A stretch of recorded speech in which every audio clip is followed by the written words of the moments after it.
has been locked and loaded. If poll of polls are anything to go by, then the Bharatiya Janata Party could break its 27-year-long hiatus in the national capital. That's right. The Aam Aadmi Party could be reduced to its lowest tally in the last 10 years, and the Congress Party, well, the Congress could be reduced to a vote cutter. As per poll of polls projections, Bharatiya Janata Party could form the government by getting anywhere between 36 to 42 seats. The Aam Aadmi Party could play the role of opposition by getting anywhere between 27 to 33 seats, and the Congress Party could end with just 1 seat. If these numbers echo on the result day, that's on 8th of February, then the BJP could end up breaking many trends. And one of the factors, in fact, viewers, that could play a role in Delhi's final mandate is the role of the Muslim votes.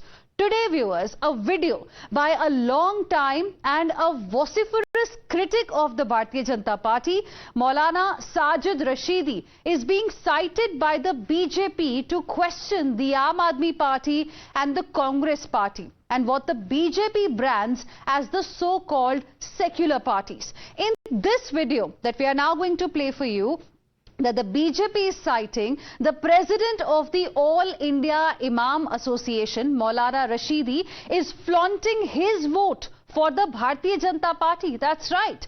He says he voted for the BJP to eliminate fear in the minds of the Muslim community. A fear that he says was instilled by the opposition. Watch this video. मैंने vote कर दिया है दिल्ली में किसकी सरकार बने इसके लिए, और मैंने ये वोट किसको किया है आपको सुनकर बड़ा आश्चर्य होगा। मैंने ये वोट भारतीय जनता पार्टी को किया है। जिंदगी में पहली बार मैंने भारतीय जनता पार्टी को वोट किया है। क्यों किया है, इसके पीछे बहुत सारे रीजन हैं। अब तक मुसलमानों पर एक एलिगेशन ये लगता रहा कि भारतीय जनता पार्टी को हराने के लिए मुसलमान वोट करता है, लेकिन ये मैंने वोट इसलिए किया आज बीजेपी को कि दिल्ली के अंदर बीजेपी जीते।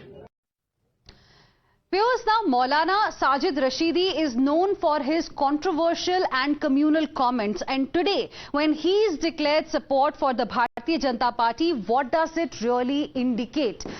Is it indicating sabka saath? Is it something that is there, that's the sense within the minority community?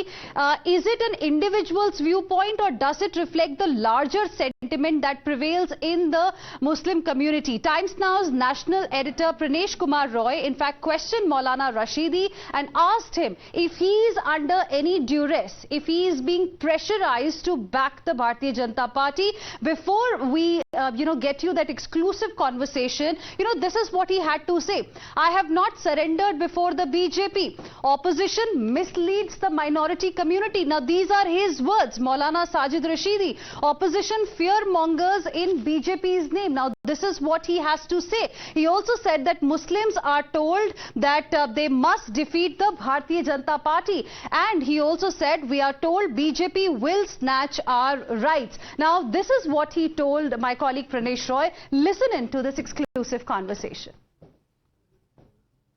Chief of the All India Imam Council, Maulana Sajid Rashidi is joining us. Sajid साहब, times now में आपका स्वागत है। आपने जो ये बयान दिया है कि आपने बीजेपी के लिए वोट दिया, मोदी के लिए वोट किया, ये आपने क्यों कहा सबके सामने? देखिए, मैंने इसलिए कहा है कि आज मुसलमानों को जिस तरह से डराया जाता है और डरा के रखा जा रहा है हिंदुस्तान में बीजेपी के नाम पे, और एक परसेप्शन जो बनाया जा रहा है कि मुसलमान बीजेपी को हराने के लिए वोट करता है, मैं उस परसेप्शन को तोड़ना चाहता हूं और मुसलमान के दिल से वो डर निकालना चाहता हूं कि हम हिंदुस्तान में रहते हैं, हिंदुस्तान के संविधान पर यकीन करते हैं। कोई भी पार्टी जो संविधान को मानती है वो हमारे अधिकारों का हनन नहीं कर सकती जब तक संविधान जिंदा है। मैं मुसलमानों के दिल से डर खत्म करना चाहता हूं, इसलिए मैंने बीजेपी को वोट करके अपनी वीडियो को मीडिया को दिया है, ताकि मुसलमानों को पता चल जाए कि बीजेपी को वोट देना कोई जुर्म नहीं है। मुसलमान हमारे लिए अछूत नहीं है, तो सॉरी, बीजेपी हमारे लिए अछूत नहीं है, और हम किसी के बंधवा मजदूर भी नहीं है। कि हम सिर्फ कांग्रेस को ही वोट करेंगे या हम सिर्फ आप पार्टी को वोट करेंगे, हम समाजवादी को वोट करेंगे। हम हिंदुस्तान में रहते हैं, किसी भी पार्टी को वोट करना हमारा जन्मसिद्ध अधिकार है। साजिद साहब, आप जो ये बात कह रहे हैं कि हम किसी के बंधुआ मजदूर नहीं है, कि हम हमेशा कांग्रेस को या सपा को या कोई और पार्टी को वोट नहीं करेंगे, ये एक बहुत बड़ा मैसेज है। क्योंकि कुछ लोगों ने इस देश में एक ऐसा माहौल बना दिया है कि वो अपने आप को सो कॉल्ड सेक्युलर पार्टी मानते हैं, लेकिन अगर आप उनसे पूछे कि आपने हमारे कम्युनिटी के लिए क्या किया, तो कुछ नहीं है बोलने के लिए। बिल्कुल बिल्कुल सही कहा आपने। देखिए, कांग्रेस ने बीजेपी के आने के बाद से जिस तरह से मुसलमानों से दूरी बनाई है, मुसलमानों से वोट नहीं मांगने जाते, मुसलमानों के साथ मंच साझा नहीं करते, वही सेम इस दिल्ली इलेक्शन में केजरीवाल ने किया है। केजरीवाल भी मुसलमानों के इलाके में वोट मांगने नहीं गए, किसी मुस्लिम बड़े नेता के साथ में मंच साझा नहीं किया।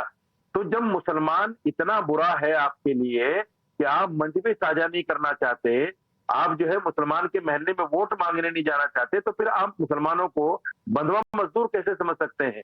मुसलमान आपको वोट क्यों दे? The top cleric support to the Bharatiya Janata Party has put the spotlight back on the debate around the Muslim vote. In Delhi, while the controversial cleric's views, his views must be viewed as an individual's opinion, the BJP is citing this to say that this is not an isolated incident and that the so-called secular parties should be worried if Muslims also start supporting the Bharatiya Janata Party in a big way. Let's take you through the voter turnout numbers in the northeast part of the national capital, now which as per the 2011 census in fact has 29.34% Muslim population, and this region is very, very important. The turnout in these seats, viewers, has been significantly higher than the total average turnout. So will this will benefit from higher turnout in Muslim areas? Let's take you through the data that we have here at this point in time. The Muslim dominated areas and the turnout in the national capital as per the Election Commission of India. Gonda, just look at the voter turnout there, 61.03%, Gokalpur 68.29%, Karawal Nagar 64.44%, Mustafabad the highest amongst all, and remember Mustafabad also saw a four-cornered fight this time because of the AIMIM factor, and this has got a voter turnout of 69%, and this is going to be very, very important, viewers, in deciding who is going to be ruling Delhi.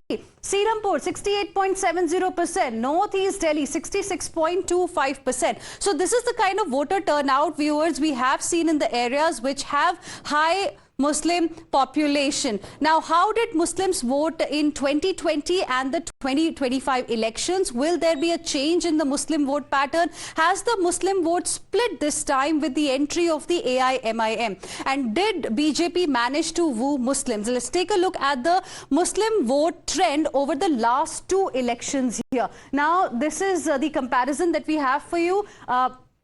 From 2015 to 2020, how the change really has been, and this is as far as CSDS Lokniti is concerned, how Muslims voted in Delhi Assembly. There are about 70 seats. So in 2015, the maximum percentage of Muslim votes had gone to the Congress party, and then it shrank to 13% for the Congress party in the year 2020. It used to be 2% for the BJP in 2015, not much of a change in 2020 at just 3%. Aam Aadmi Party was the biggest beneficiary of the vote transfer that clearly happened from 2015 first to 2015 and then to 2020. So 77% was the Muslim vote that went to the Aam Aadmi Party, and then it increased to 83% in 2020. Now with the kind of statement that we have got from Maulana Rashidi, is this going to see a significant change in 2025? Now that remains to be seen, and that will make this result very, very interesting. The Congress party, viewers, has fielded Muslim candidates in 7 seats, including 5 from its 2020 lineup, as well as in Babarpur in North Northeast Delhi and Jangpura in Southeast Delhi. Of Aam Aadmi Party's 5 Muslim candidates, there are 3 new faces that were fielded in seats of Matya Mahal, Seelampur as well as Mustafabad. Let's now listen in to this first reaction that we are getting from Samajwadi Party Chief Akhilesh Yadav.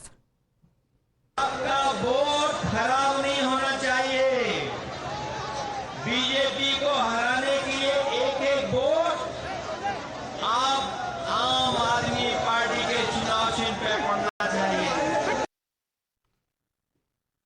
Let's now move on and talk about, viewers, another big story of the day, and in an apparent indication of yet another fallout of Karnataka's Khatakhat model, a state government appointed panel has reportedly recommended that more than CL2 licenses should be issued in order to allow new retail liquor shops to open. Now, this panel, viewers, was formed by the Siddaramaiah government to assess how the government can mobilize additional revenue, and this is important to meet the growing expenditure. But it has been nearly 33 years since the government issued new CL2 licenses after it decided to freeze the issuance of new licenses way back in 1992.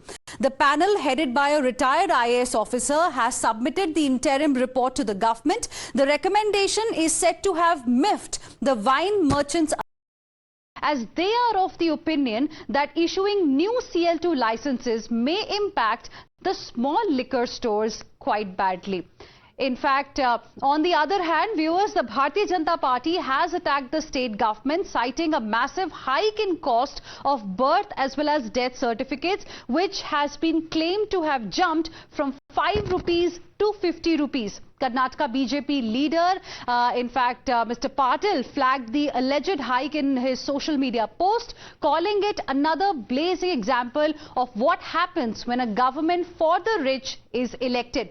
State BJP chief B.Y. Vijendra has also hit out at the state government for burdening the poor in order to firefight the consequences of its guarantees.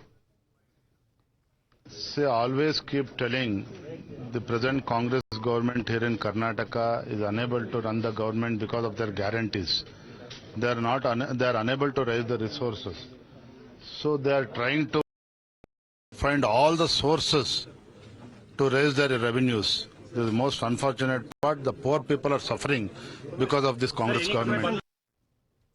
Now, viewers, responding to the charges, the Principal Secretary of Karnataka Revenue Department has rejected any such claims. But interestingly, he has also said that he will verify the same. However, listen in to the Commissioner of Mysore City Corporation, who says that the fee has been revised for the birth and death certificates to 50 rupees for 1 year. Regarding application of death and birth certificate has been revised. The current duration of 0 to 20th day, 21st to 30th day, that is till 1 month, and beyond 1 month till 1 year, there were 3 slabs.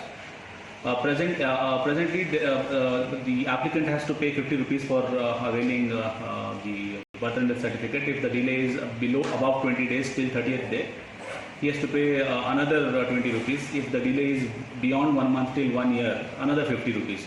So since these rates were very old, the government has re-notified these rates, and also this has been implemented in the application software on 4th of February.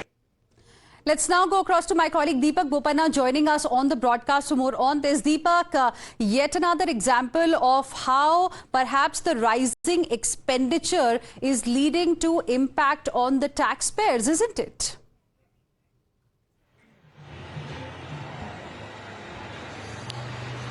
Well, this is given ammunition once again to the Bharatiya Janata Party, the primary opposition here in the state of Karnataka, that, the Congress with its guarantees, all that it has done is increase the prices, burden the common man. As far as the defense that has come in about this increase in price, they're saying that, because of inflation, there has to be, a corresponding increase in prices, which hasn't been done for 25 years. And very nominal prices were there before, like, even up to about 2 rupees. And that's what they're changing. There are 3 slabs here. One is, of course, for the, for getting hold of a birth certificate, and then based on a delay of over 20 days or then after 40 days, there were certain price limits that were set. And now they have, of course, been increased. And overall, at this point in time, how much of a burden this will be on the common man in the days to come, that remains to be seen. But politically, of course, the BJP is saying all of this is a ripple effect of the Khatakat model of the guarantees to the Congress party. All right. Thank you very much, Deepak, for the moment, for joining us with those details. We'll slip into a very, very short break right now. More news and updates on the other side. Stay with us.